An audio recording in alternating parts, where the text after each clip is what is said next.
どうもです。今回は、ステアリングコントローラーを作っていきたいと思います。どうしてステアリングコントローラーを作ろうかと思ったかというと、以前から欲しかったダイレクトドライブ方式のホイールベースを購入したからです。ダイレクトドライブ方式とは、サーボモーターに直接ステアリングを取り付ける方式のステアリングコントローラーです。数年前までは、産業用のサーボモーターにコントロールユニットで制御するタイプが主流でしたが、近年ではモーターとコントロールユニットが一体化した商品が増えてきました。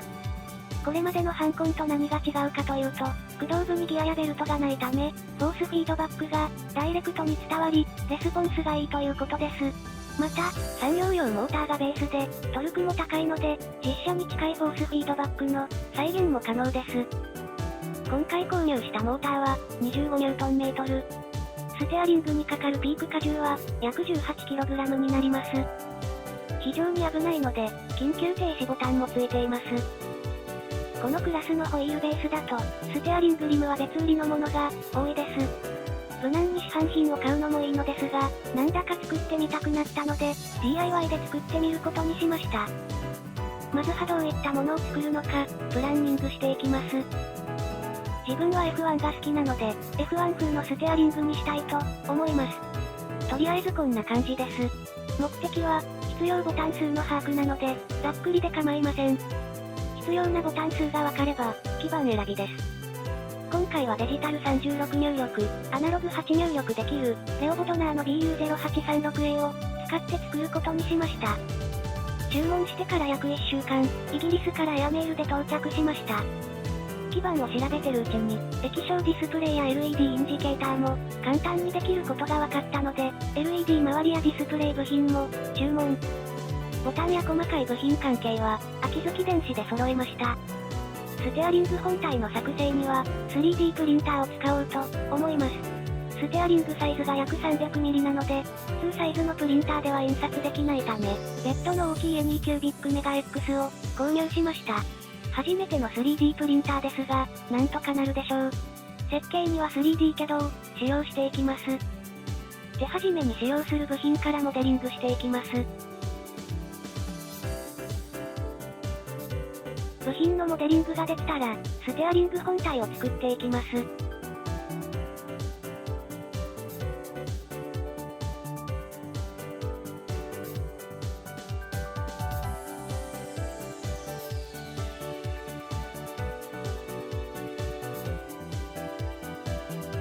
使用トルクも大きいため、内部に鉄フレームでも入れようかと思いましたが、物は試しということで、樹脂のみで作ってみることにしました。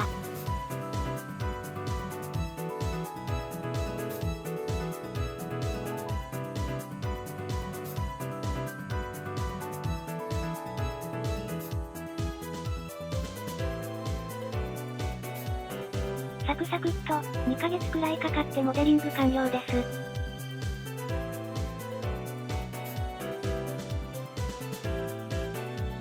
モデリングができたらプリント開始です。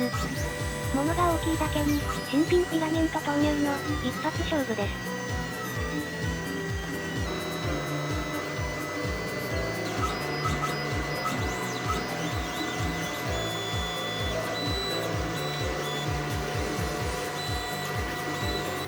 0.4mm のノズルで印刷していくので結構時間がかかります。51時間かけて印刷完了です。大きいワークですが、ベッドが冷えたらペリッと剥がれます。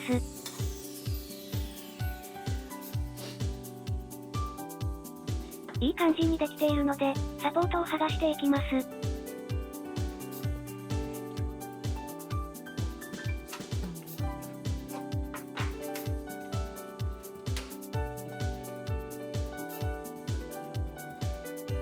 少し形が崩れているところもありますが、上々の仕上がりです。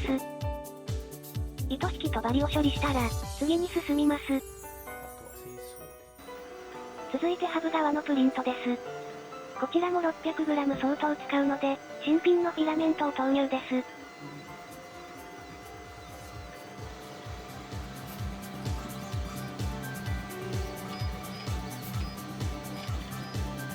63時間かけてプリント完了。こちらもペリッと剥がれました。こちらもサポートが大量なので、剥がしていきます。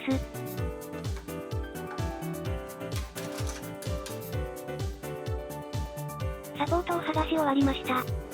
とりあえずスイッチパネル側と合わせてみます。割とすんなり入りました。さすが 3D プリンター。ダイヤルはシルクフィラメントを使ってプリントします。部品が揃ったので組み立てしていきます。電子部品関係はひたすらハンダ付け作業です。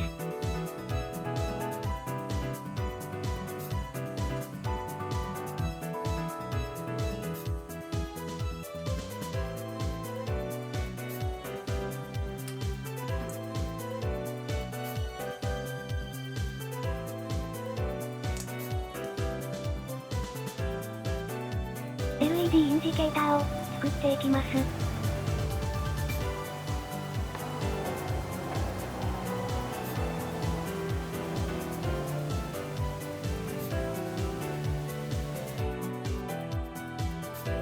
LED インジケーターの制御には SIM ハブというソフトを使用します。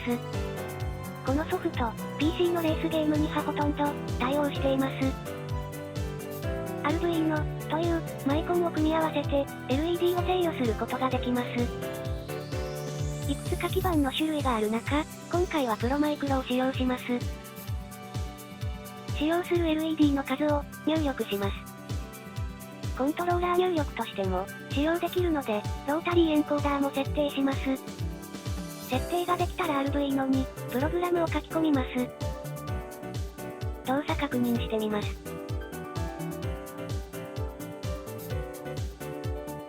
うまいことできてそうです。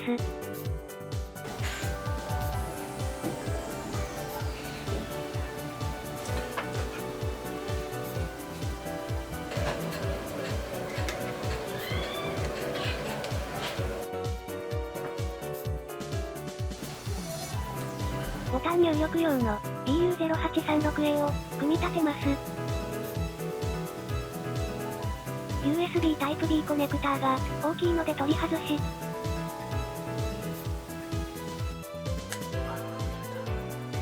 コネクターを小さくしてみました。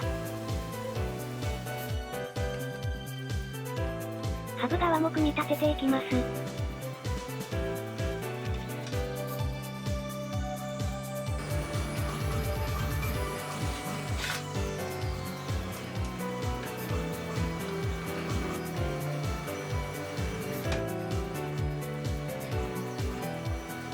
次はパドルの組み立てです。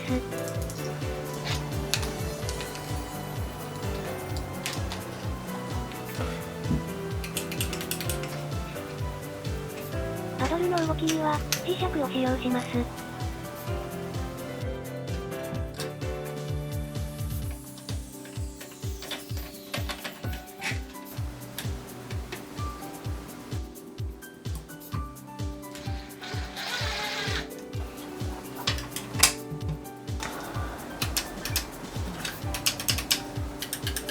ステアリングの中身は配線でもじゃもじゃです。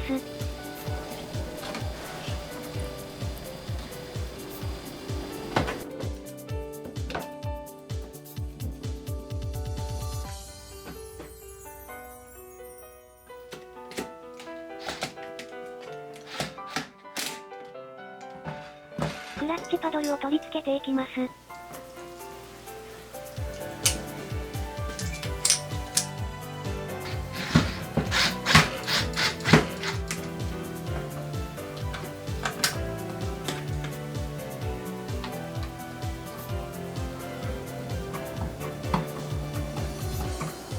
ロータリーエンコーダーのつまみを取り付けたら、組み立て完了です。ボタン用のステッカーを印刷して、貼り付けたら、ついに DIY ステアリングの完成です。